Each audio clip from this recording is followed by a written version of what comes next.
Well, 9:16 and 13 seconds. Hello, world. Hello, Kolkata. Across the airwaves of the city of joy, and a big, big hello to everybody.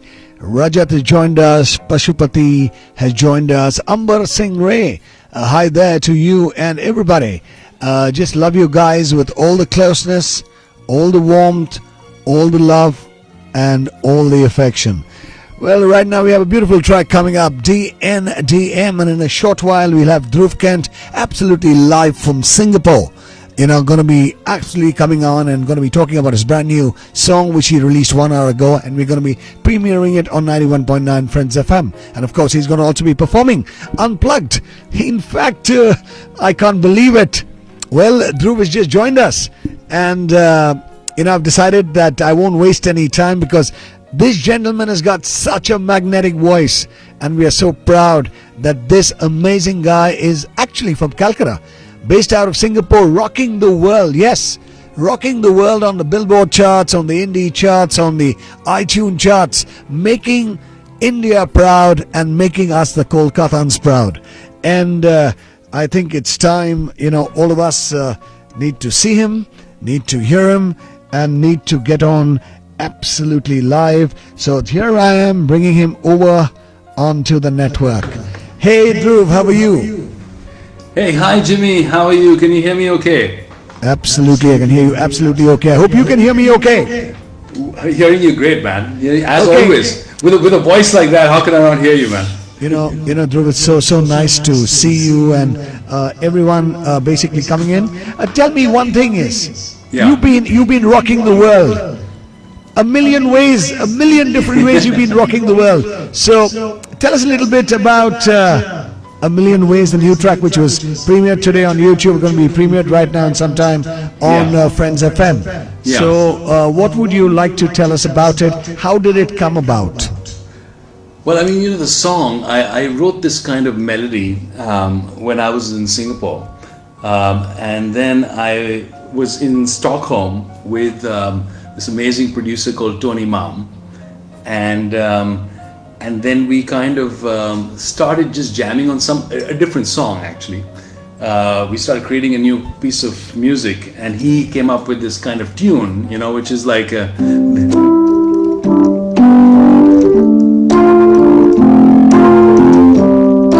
so he came up with that, and I was like, oh God, this is perfect. These chords go amazingly with the song that I think I've already I've written a few lines, and I didn't know which lines they were almost, but I had a feel for the emotional feel for the song, and bang, we had it, so it just took a day and a half of writing, and I just kept coming out of me, and I kept using him as a sounding board.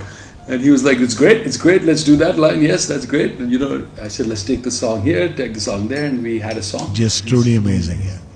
So, so I just want to ask you one thing is, you create songs so beautifully, just a lot of your songs just happen naturally, you don't kind of, say ki yaar chalo, plan karte hai, 10 song likhna hai, album banana hai. So tell me, is it tough? A lot of people out there want to be singers, want to be writers, want to be composers.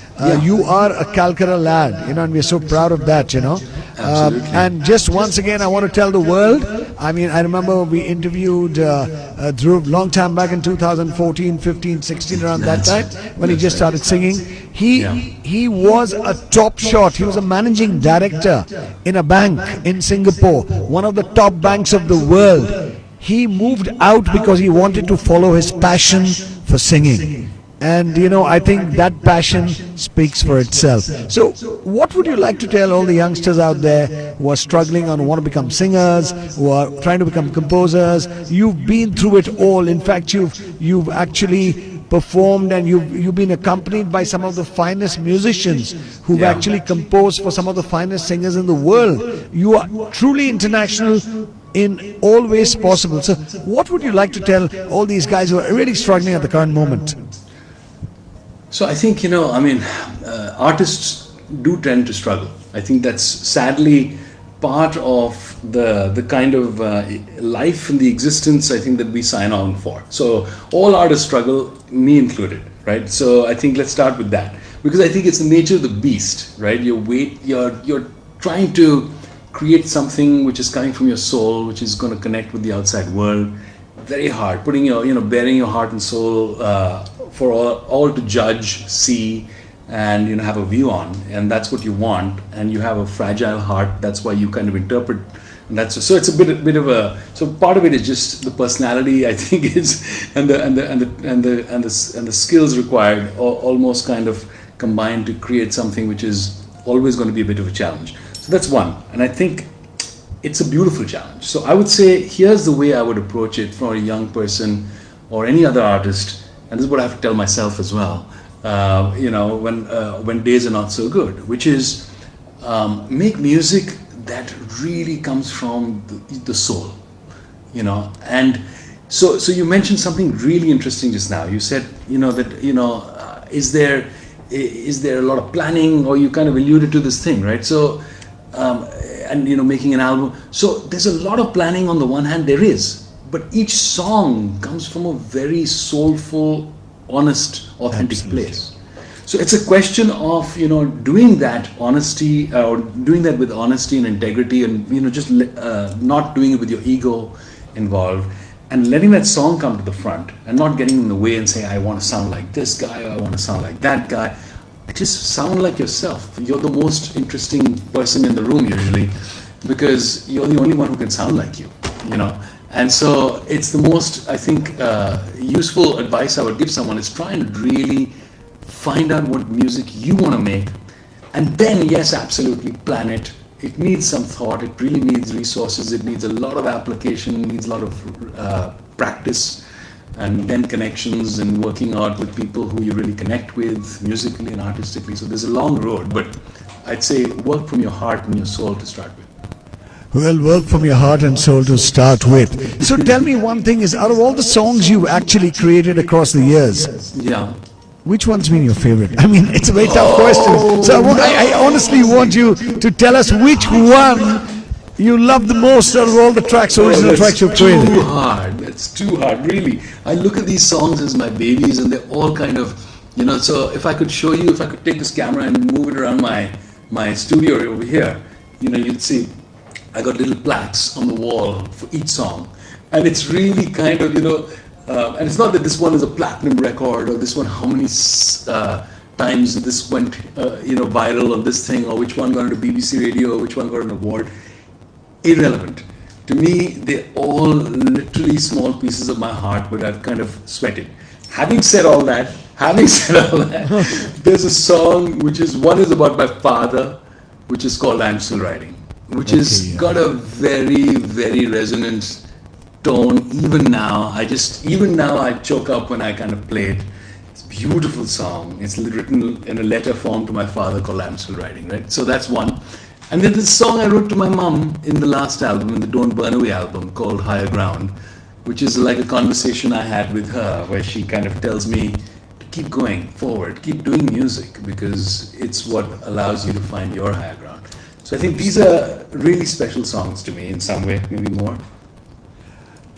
So much from your heart. And Dhruv, if I have to ask you one question here, do you find composing and singing like the back of the hand? You've got into it so much. You must be eating, talking, sleeping, strumming music all the way. Well, I mean, it gets a lot more instinctive. You learn to trust your instincts. You know what instincts have worked, even the ones where you've kind of gone off the radar and tried something different. And those instincts are important to follow, really. It's about trying to take you out of your comfort zone. That's really, I find that's an instinct I'm always ready for. If someone says, use a sitar and make a song, I'll be like, okay, let me try that. It sounds great. Or let me work with some African tribe. And I've done it, right? I mean, the tribal kind of beats and the previous songs, of course, which you rocked, and you suddenly came out of it from nowhere. Yeah. So I think it's about trying So, but I think it becomes easier because you gain a little bit of confidence. You know that you're capable. You know what your capabilities are almost in some ways.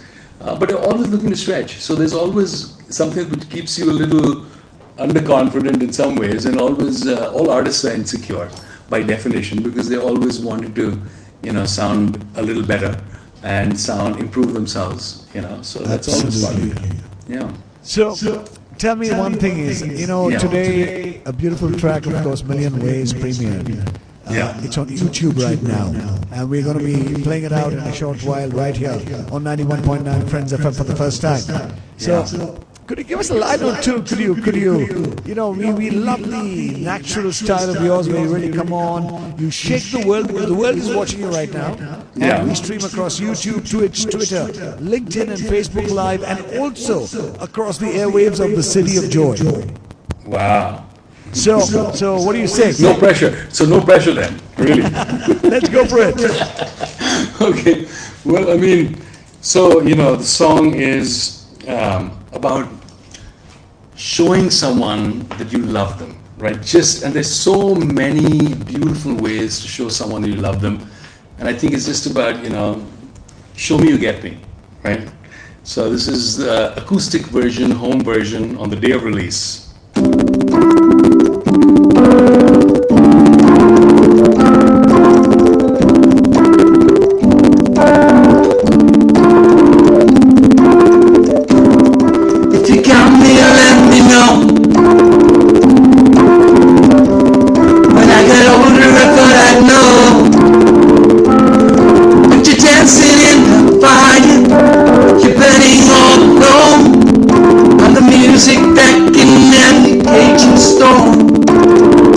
Cause when you hold me tight, water's rising, baby, we got love tonight.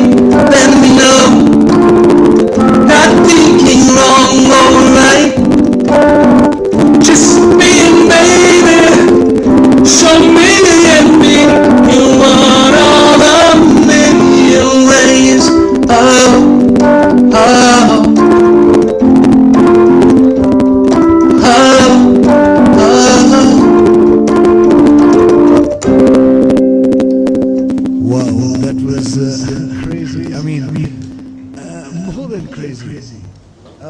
So tell me one thing is, a beautiful song, how did the song come about? Million Ways, why Million Ways? So, there's it started with the first line actually, right? The first line is, if you got me, let me know. So as soon as I heard this kind of, Tony and me, we were kind of jamming around, and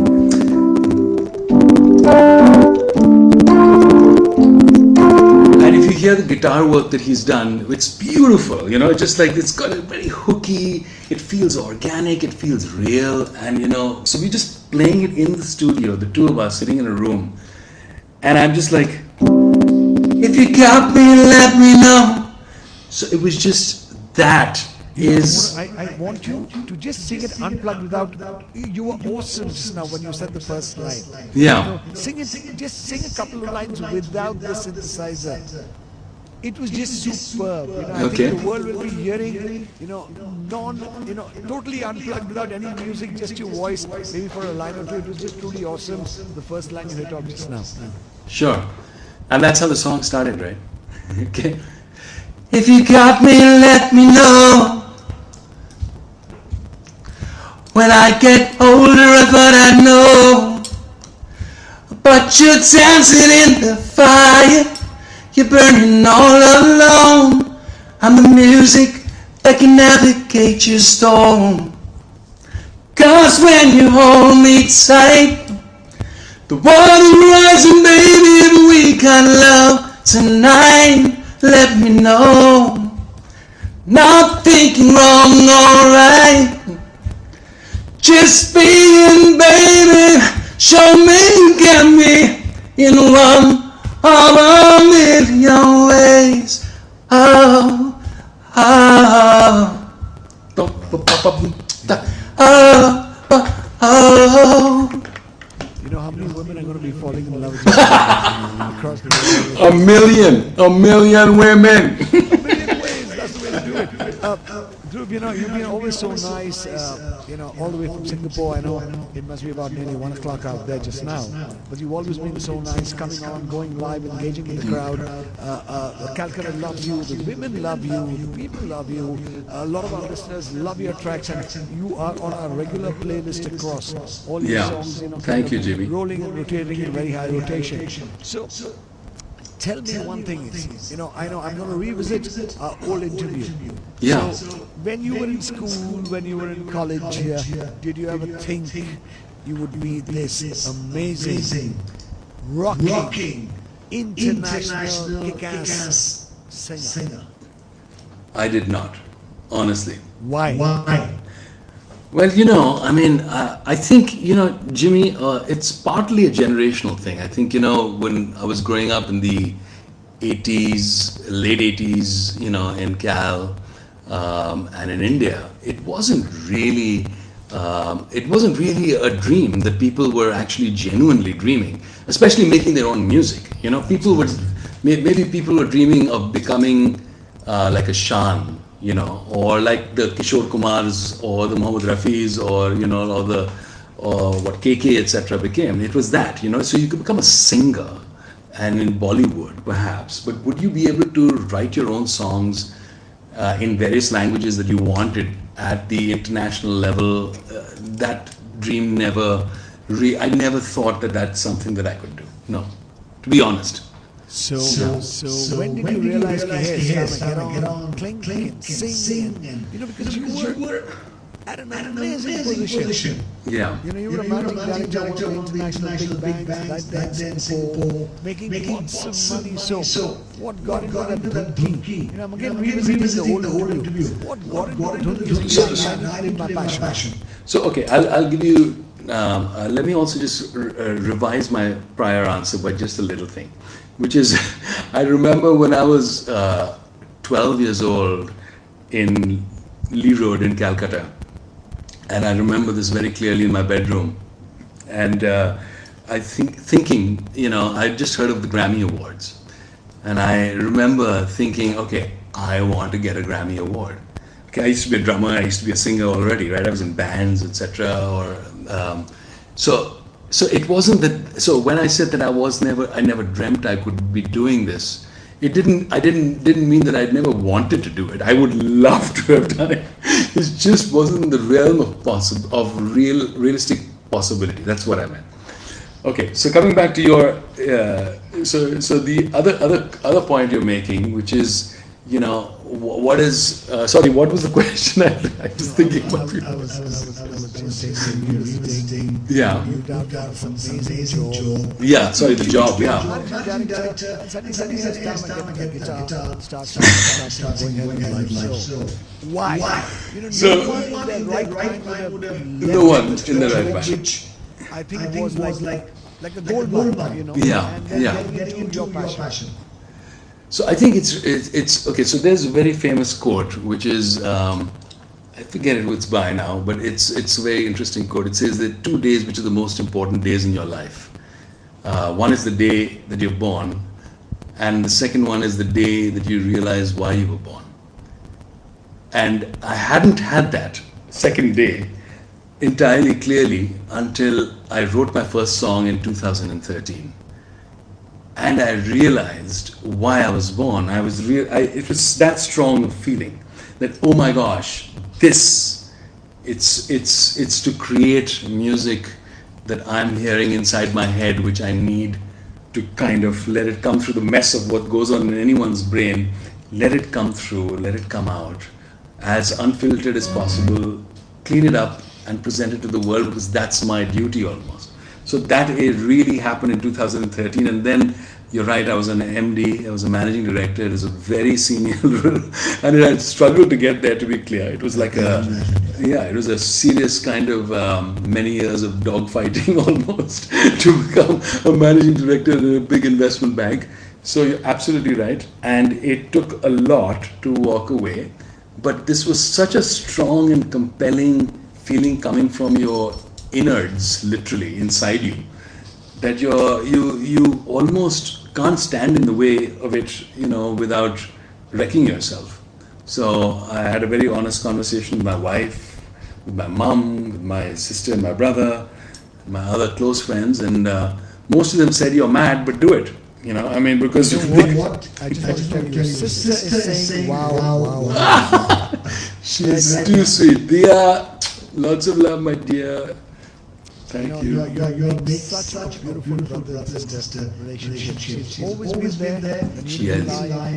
Always, literally saying, wow, that's my brother rocking the world.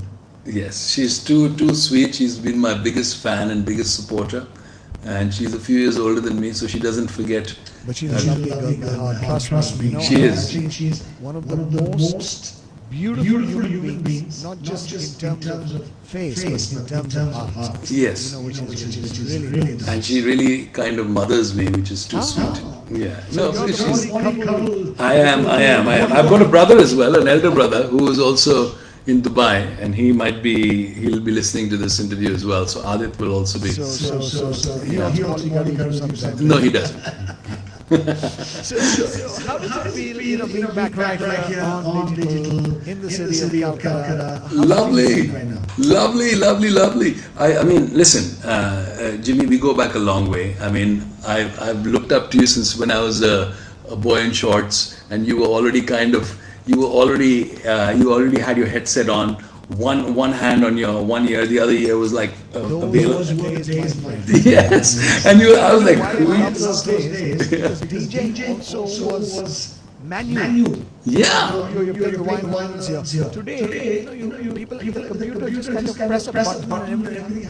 Yeah. It was really kind of physical skill. And Like it was fun, it was fun. the attention that way. And I think all of us who grew up those years, Yeah. music was very music. Now it's very electronic, overall. Yeah. Those days you had the acoustics, you had the drums, you had the guitar, you had everything, which you guys are doing also right now. Yeah. I've heard your band play. It's Yeah. absolutely real life. Beautiful. It's there's nothing the more pleasurable to me than hearing the real stuff. Hearing the real, it's just beautiful. Having a great guitar player in my band is like my blessing, literally. Having a great bassist who's one of my great buddies, it's a blessing.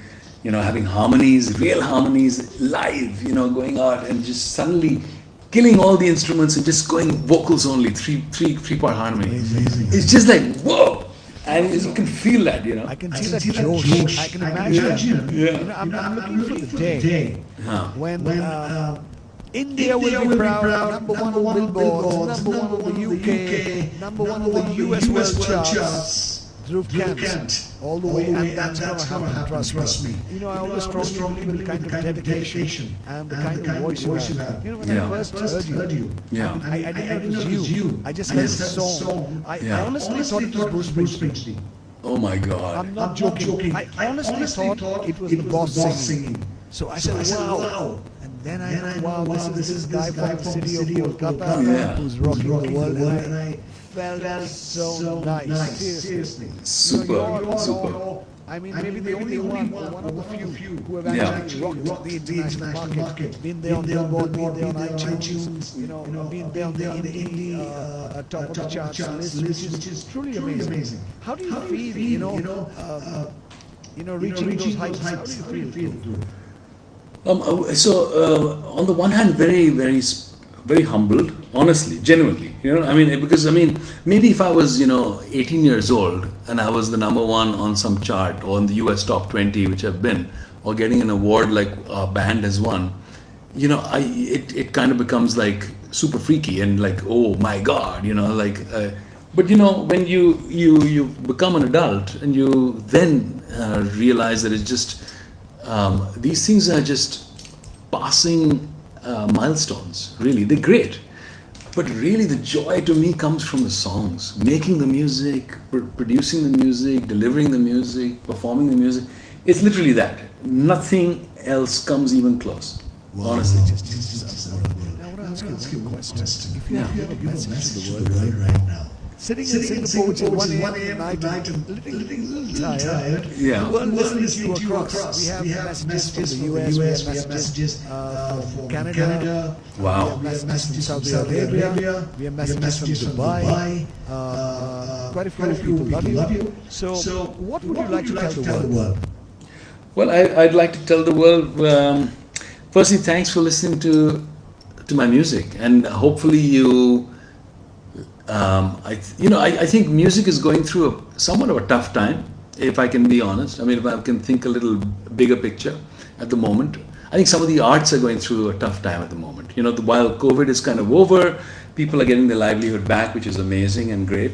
I think still there's been a kind of, social disruption in terms of the types of music. You kind of talked about this a little earlier about, how music is made. It's not necessarily, it's a little more computerized, and there's nothing wrong necessarily with just computerization, but I think there's a little bit of the authenticity has been lost. It's like a CD and playing a vinyl. Yeah. There's a feel.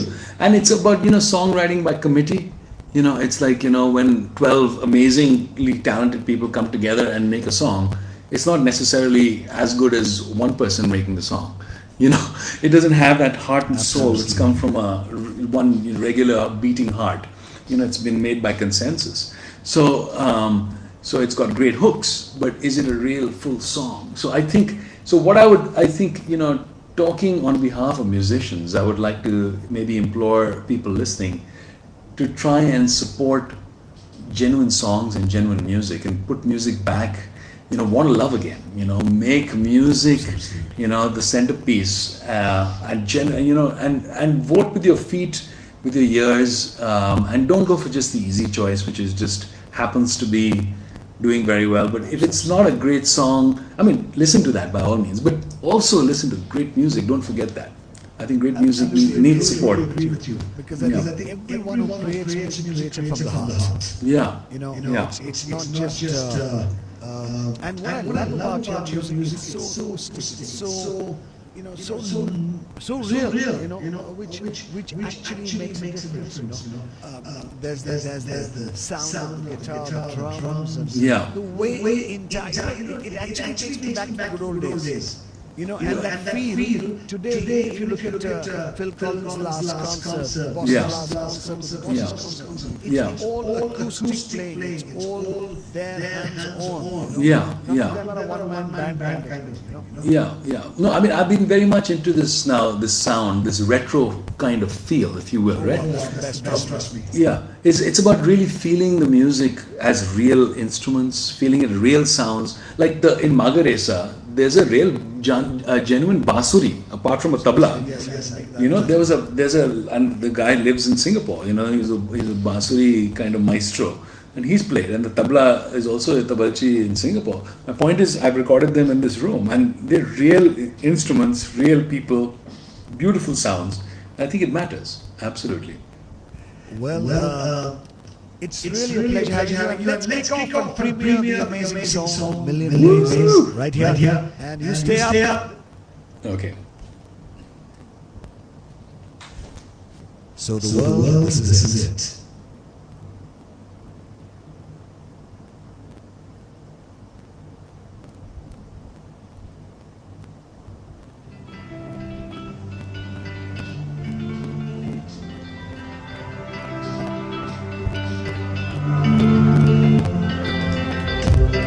If you got me, let me know. When I got older, I know. But you're dancing in the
Well, Well, he truly rocked you. how How did you enjoy hearing your own track? Lovely. Actually, the sound coming back through this whole system is working very well. It was great. Yeah. Well, Dhruv, thank you so much. It was really, really a pleasure having you with us. And all the closeness, all the warmth, all the energy, a million ways, a beautiful track, premiered right here on 91.9 Friends FM. And the last word to your fans, all the beautiful ladies who are listening to you right now all the way. Dhruv is right now hooked on from Singapore. It's just about, I think about 10 past 1 in the night, if I'm not mistaken. So Dhruv, last final words for all your fans out there. Well, firstly, thank you so much for all the support I get from Kolkata and from all of Friends FM, of course, and Jimmy, you, of course. But I get a lot of love from Calcutta, and it means something special to me. It's where I'm from. It's where my heart is always. I'll be back soon. I'm always there every few months just to say hello to my beautiful mother and my sister. So what would you like to tell them right now? They're all hooked on. I would like to tell them I love you. I love you, Kolkata. I love you, everyone from Calcutta. My heart is with you always. And look forward to catching up with you real soon in person. Thank you, Dhruv. Really appreciate it. I think, I can hear your system booming out there. That solid bass, a musician's room. So do take care. God bless. All the luck, $1 million ways, $1 million, $1 million gold coins with lots of love from the City of Joy. God bless and thank you so much for joining us absolutely live. Thank you and God bless. Thank you, Jimmy. Well, that was Druv Kent, all the way from Singapore right here. And in a short while, we're going to be having the Icehackers on, because tomorrow we have this amazing event called the Youth Speak Forum, and it's brought to you by the Icehackers.